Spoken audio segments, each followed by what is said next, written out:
Sebelumnya, selamat siang, salam dan bahagia. Perkenalkan, nama saya Wayanya Tiase, NIM 2020 008162. Pada kesempatan kali ini, saya akan menjelaskan tentang marketing miopia. Untuk pengertiannya sendiri, marketing miopia ini adalah strategi iklan yang tidak berfokus pada kebutuhan dan keinginan konsumen semata, tapi mereka menyesuaikan dengan keinginan menjual barang mereka atau jasa tersebut di pasar ekonomi. Berdasarkan teori ekonomi yang klasik, itu berpendapat bahwa konsumen akan memberitahukan perusahaan jenis barang dan jasa apa yang mereka inginkan kepada perusahaan tersebut.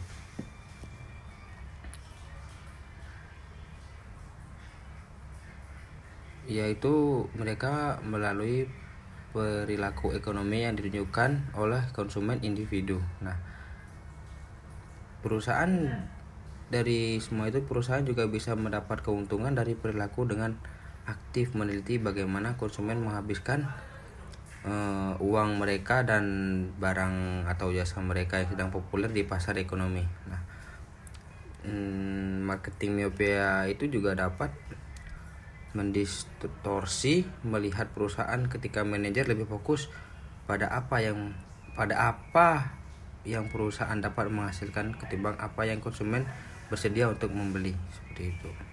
Dan next, yang berikutnya ada Beautiful Purposes.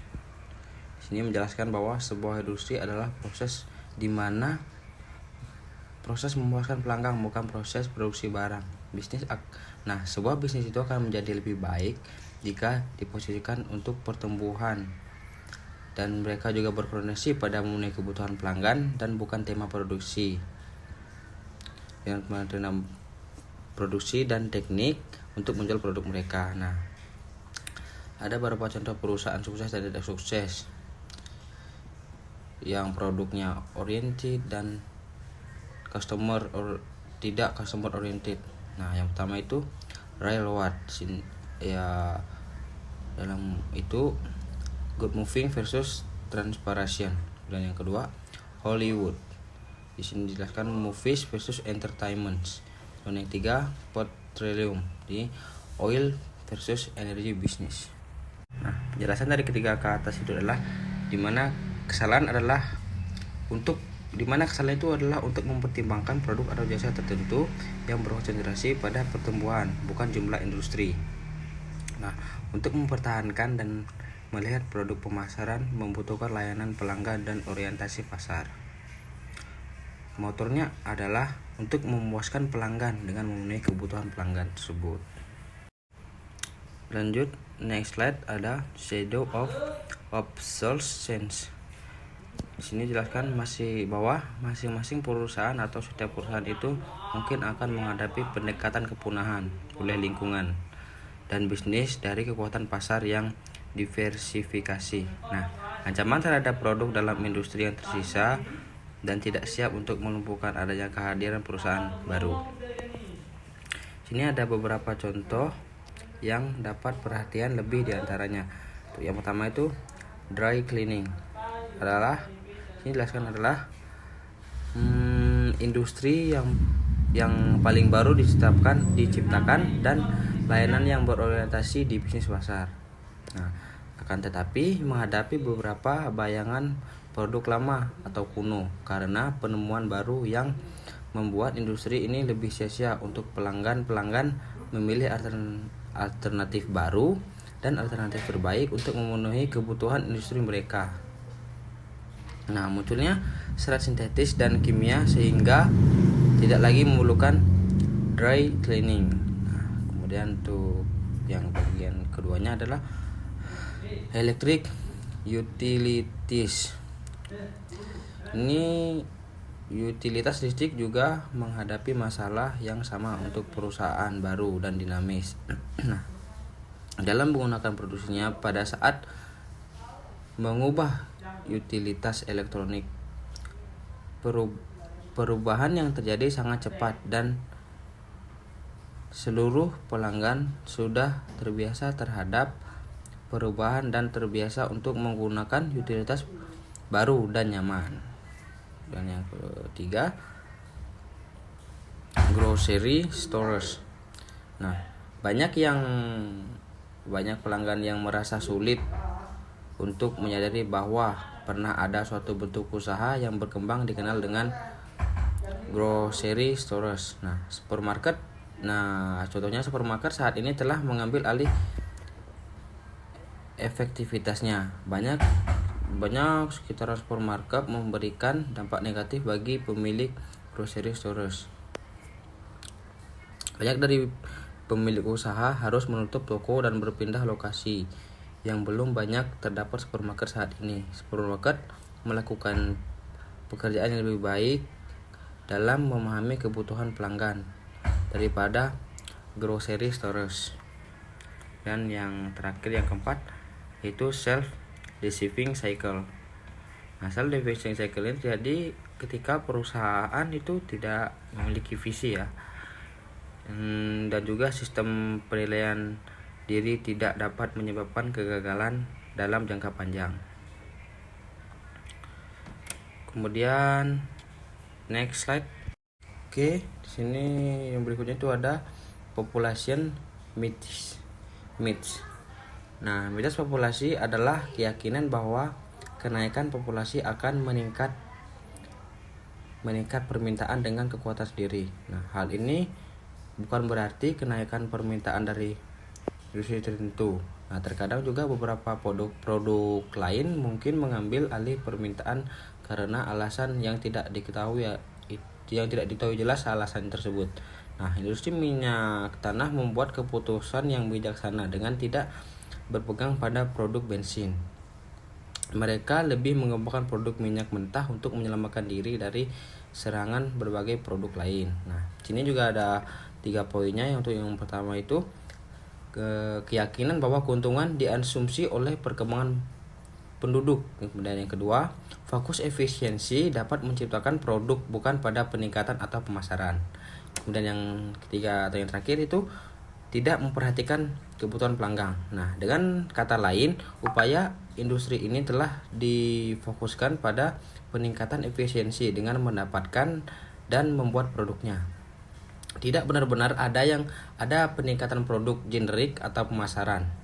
Nah, selain itu, produk utama terus-menerus didefinisikan dalam sebuah istilah sempit.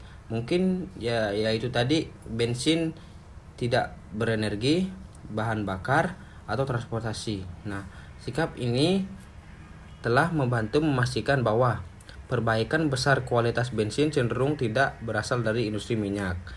Juga pada pengembangan bahan bakar alternatif unggul yang berasal dari luar industri minyak.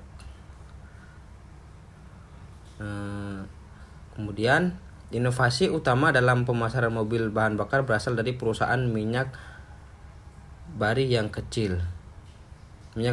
kecil, terutama tidak sibuk dengan produksi atau penyulingannya.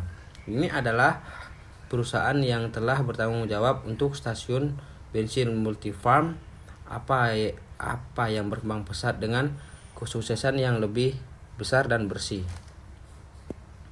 Kemudian next slide. Oke, di sini ada produk pressure. Produksi massal ini diasumsikan sebagai cara pencapaian produk dengan harga rendah dan alat pemasaran yang baik. Pada tahap utama dari produksi massal bekerja tidak terlalu memakan banyak waktu. Pelanggan tidak hanya memilih produksi yang murah saja, tetapi kualitas dari produk itu sendiri. Itu sebabnya menjadi benar-benar pemasaran perlu menciptakan kepuasan nilai dengan pelayanan atas produk yang mereka tawarkan. Kemudian ada like in Detroit. Detroit tidak sangat banyak berkonsentrasi tentang pilihan pelanggan. Mereka lebih berfokus pada produk mereka dengan ekonomi pendekatan skala untuk harga yang lebih efektif. Oleh karena itu, mereka takut untuk mengalami kerugian dalam bisnis dan hilang pasarnya. Kemudian ada what for put first. Ford sangat berkonsentrasi pada orientasi produk titik mereka yang menghasilkan sejumlah besar kapasitas produk penuh. Dan dengan strategi ini mereka mampu memberikan harga rendah di pasaran dan sebagian hasil yang bekerja. Nah, Ford juga memperoleh sejumlah besar pendapatan dari pasar titik, tetapi itu juga keputusan yang salah untuk pertumbuhan yang akan dibutuhkan. Kemudian next slide. Nah, sini ada produk Provinsalims. Nah, dari sebuah perusahaan tergantung dari perusahaan yang berfokus pada pasar atau pelanggan. Nah, tetapi perusahaan yang tidak begitu berorientasi pelanggan, mereka jauh lebih memperhatikan tentang pengembangan produk mereka dan mengabaikan kepentingan pelanggan atau konsumen. Kemudian lalu ada creative destruction. Nah, creative destruction ini dijelaskan bahwa proses menciptakan nilai baru untuk pelanggan dengan inovasi produk baru atau pelayanan dari yang sudah ada yang benar-benar disukai oleh pelanggan. Nah, ini sebagian besar dalam industri minyak bumi yang mencoba untuk memperkenalkan pelanggan baru menyukai produk untuk pertumbuhan industri. Kemudian ada Denger of R&D. Perusahaan tidak berfokus pada kebutuhan pelanggan, tetapi mereka terus mencoba melakukan R&D. Nah, membayar terlalu banyak perhatian untuk R&D tanpa mempertimbangkan faktor-faktor lain merupakan penyebab bahaya dapat menyebabkan penyebab bahaya itu terhadap produk yang mereka produksi. Nah, teknologi tinggi membuat manajemen dan top berat dengan insinyur titik produk itu sendiri menjadi fokus utama dalam marketing. Marketing berubah, perusahaan berinvestasi dan berkonsentrasi pada menciptakan produk unggulan dengan upaya yang terbaik, tetapi mereka tidak berorientasi pada pelanggan yang tidak memenuhi kebutuhan sepenuhnya pelanggan. Kemudian yang terakhir ada step-child treatment. Nah, situasi ini yang terjadi di beberapa industri tertentu. Nah, khususnya di industri minyak adalah salah satunya. Dalam industri perminyakan, semua kegiatan industri yang lebih atau kurang terkait dengan pencairan. Nah, operasi kegiatan bab marketing sangat sedikit. Nah, kadang-kadang juga tidak sama sekali dilakukan. Nah, situasi ini juga diperlakukan sebagai treatment. Nah, agar industri dan sebenarnya bukan pembuatan produk dan yang berkembang dengan concern. Nah, perkembangan pelayanan produk dan hal-hal lain yang merupakan bagian dari kegiatan industri. Nah, itu dimana ditujukan untuk mewujudkan pasar dan lingkungannya yang pertama, yang menyadari apa kebutuhan pelanggan dan bagaimana kebutuhan yang dapat memuaskan pelanggan dengan produk dan layanan yang terbaik. Oke, mungkin itu saja presentasi dari saya. Lebih kurangnya saya mohon maaf, saya akhiri.